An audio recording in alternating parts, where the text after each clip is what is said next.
Students, today we are going to start next topic of chapter 9, that is reproduction in animals, and the topic name is fertilization.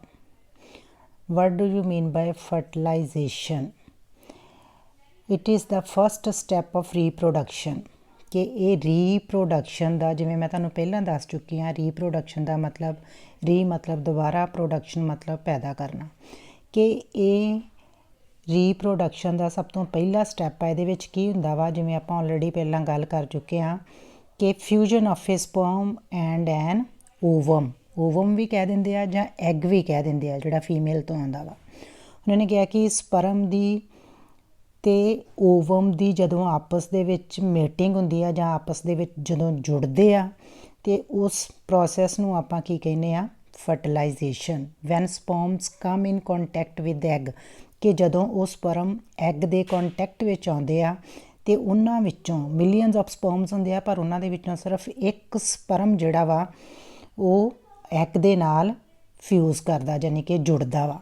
ਔਰ ਉਸ fusion ਨੂੰ, egg ਅਤੇ sperm ਦੀ fusion ਨੂੰ ਆਪਾਂ ਕੀ ਕਹਿੰਦੇ ਆ, ਫਰਟੀਲਾਈਜੇਸ਼ਨ। ਜਿਵੇਂ ਇੱਥੇ ਡਾਇਗਰਾਮ ਦਿਖਾਈ ਹੋਈ ਆ, ਇਹ ਓਵਮ ਆ ਯਾਨੀ ਕਿ ਐਗ ਆ, ਅਤੇ ਇਹ ਸਪਰਮ ਆ।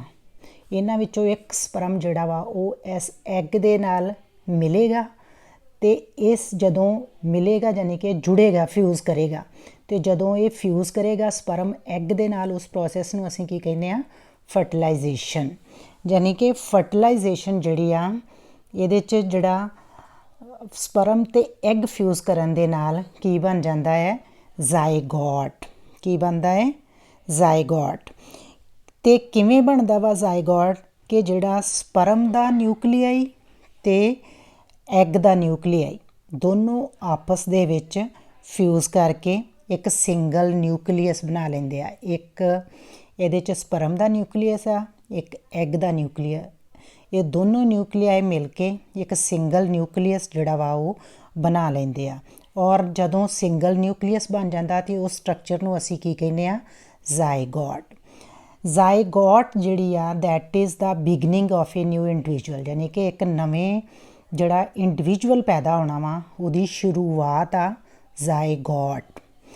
ਹੁਣ ਇਹ ਜਿਹੜੀ ਫਰਟੀਲਾਈਜੇਸ਼ਨ ਦੀ ਪ੍ਰੋਸੈਸ ਆ, ਵਿਧੀ ਆ, ਇਹਦੇ 'ਚ ਫਿਰ ਉਹੀ ਗੱਲ ਦੱਸੀ ਹੋਈ ਆ ਕਿ ਜਦੋਂ ਐਗ ਸੈੱਲ ਜਿਹੜਾ ਵਾ ਮਦਰ ਕੋਲੋਂ ਅਤੇ ਸਪਰਮ ਸੈੱਲ ਫਾਦਰ ਕੋਲੋਂ ਆਪਸ ਦੇ ਵਿੱਚ ਫਿਊਜ਼ ਕਰਦੇ ਆ, ਜੁੜਦੇ ਆ, ਅਤੇ ਉਹ ਇੱਕ ਨਵਾਂ ਇੰਡੀਵਿਜੂਅਲ, ਇੱਕ ਜੰਗਵਨ ਪੈਦਾ ਕਰਦੇ ਆ, ਜਿਹਦੇ ਵਿੱਚ ਕੁਛ ਕਰੈਕਟਰ ਜਿਹੜੇ ਆ ਉਹ ਮਦਰ ਦੇ ਹੁੰਦੇ ਆ ਅਤੇ ਕੁਛ ਕਰੈਕਟਰ ਫਾਦਰ ਦੇ ਹੁੰਦੇ ਆ। ਯਾਨੀ ਕਿ ਕੁਛ ਗੁਣ ਫਾਦਰ ਤੋਂ ਹੁੰਦੇ ਆ, ਕੁਛ ਮਦਰ ਦੇ ਗੁਣ ਹੁੰਦੇ ਆ। ਜਿਵੇਂ ਅਸੀਂ ਦੇਖਦੇ ਹਾਂ ਆਪਣੇ ਬ੍ਰਦਰ ਸਿਸਟਰ ਨੂੰ, ਜਾਂ ਅਸੀਂ ਆਪਣੇ ਆਪ ਨੂੰ ਹੀ ਦੇਖੀਏ, ਅਤੇ ਸਾਡੇ ਵਿੱਚ ਕੁਛ ਗੁਣ ਜਿਹੜੇ ਆ ਸਾਡੇ ਮੰਮੀ ਨਾਲ ਮਿਲਦੇ ਹੋਣਗੇ, ਕੁਛ ਗੁਣ ਜਿਹੜੇ ਆ ਉਹ ਪਾਪਾ ਨਾਲ ਮਿਲਦੇ ਹੋਣਗੇ।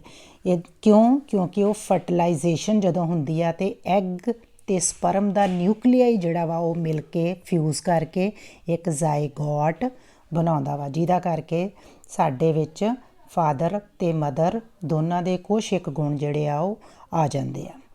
ਹੁਣ ਫਰਟੀਲਾਈਜੇਸ਼ਨ, ਉਹ ਫਰਟੀਲਾਈਜੇਸ਼ਨ ਵਿਚ ਟੇਕ ਪਲੇਸ ਇਨਸਾਈਡ ਦਾ ਫੀਮੇਲ ਬਾਡੀ, ਯਾਨੀ ਕਿ ਜਿਹੜੀ ਫੀਮੇਲ ਬਾਡੀ ਦੇ ਅੰਦਰ ਹੁੰਦੀ ਆ, ਉਹਨੂੰ ਅਸੀਂ ਕਿਹੜੀ ਫਰਟੀਲਾਈਜੇਸ਼ਨ ਕਹਿੰਦੇ ਆ, internal fertilisation.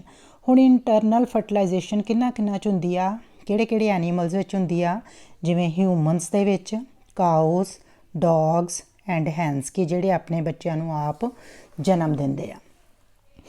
Have you heard of test tube babies, ਕੀ ਤੁਸੀਂ ਕਦੀ ਸੁਣਿਆ ਟੈਸਟ ਟਿਊਬ ਬੇਬੀ ਕਿਵੇਂ ਪੈਦਾ ਹੁੰਦਾ?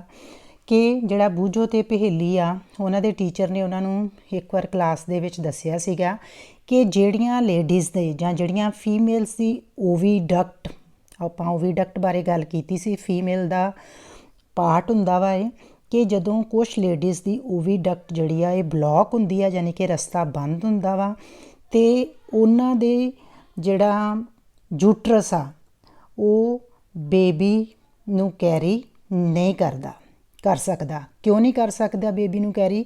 ਕਿਉਂਕਿ ਸਪਰਮ ਜਿਹੜੇ ਆ ਉਹ ਓਵੀਡਕਟ ਬਲੋਕ ਹੋਣ ਕਰਕੇ ਯੂਟਰਸ ਦੇ ਵਿੱਚ ਨਹੀਂ ਪਹੁੰਚ ਸਕਦੇ ਜਿੱਥੇ ਐਗ ਪਿਆ ਹੁੰਦਾ ਵਾ।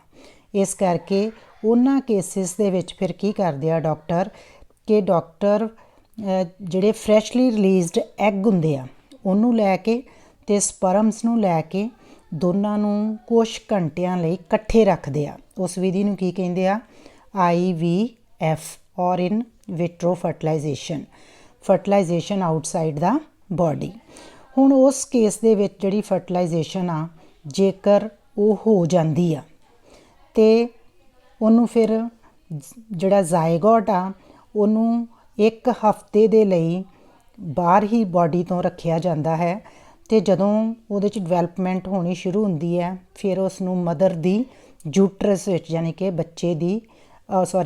ਮਦਰ ਦੀ ਬੱਚੇਦਾਨੀ ਵਿੱਚ ਰੱਖ ਦਿੱਤਾ ਜਾਂਦਾ ਹੈ ਅਤੇ ਫਿਰ ਜਿਹੜੀ ਅੱਗੋਂ ਉਹਦੀ ਬੱਚੇ ਦੀ ਡਿਵੈਲਪਮੈਂਟ ਆ ਉਹ ਸਾਰੀ ਯੂਟਰਸ ਦੇ ਵਿੱਚ ਹੀ ਹੁੰਦੀ ਹੈ ਅਤੇ ਫਿਰ ਬੱਚਾ ਜਿਹੜਾ ਵਾ ਉਹ ਨੋਰਮਲ ਦੂਸਰੇ ਬੱਚਿਆਂ ਵਾਂਗੂ ਹੀ ਪੈਦਾ ਹੁੰਦਾ ਵਾ।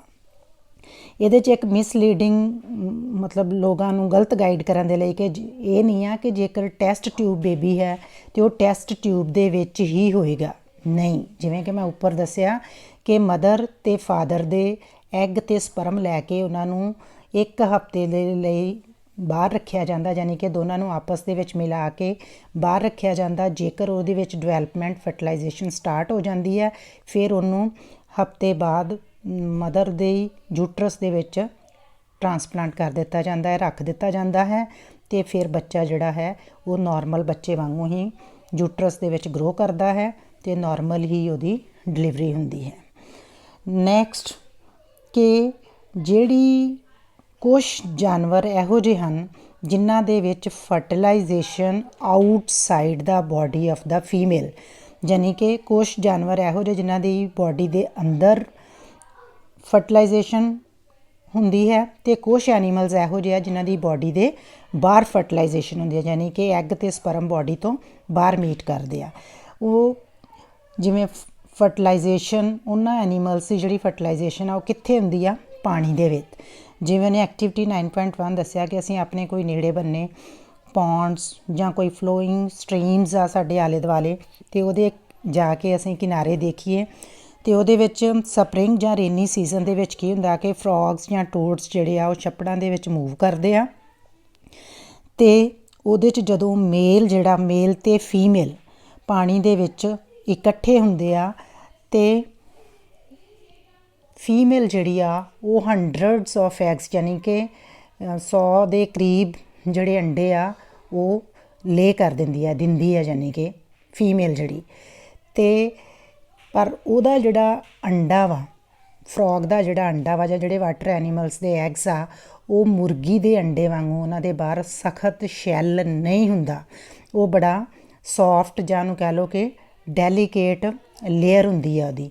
ਉਹ ਲੇਅਰ ਜਿਹੜੀ ਆ ਜੈਲੀ ਟਾਈਪ ਹੁੰਦੀ ਆ ਜਿਹੜੀ ਉਸ ਅੰਡੇ ਨੂੰ ਰੱਖਦੀ ਆ, ਪ੍ਰੋਟੈਕਟ ਕਰਕੇ ਰੱਖਦੀ ਆ, ਉਹਨੂੰ ਇੱਕ ਸ਼ੈਲਟਰ ਪ੍ਰੋਵਾਈਡ ਕਰਦੀ ਆ।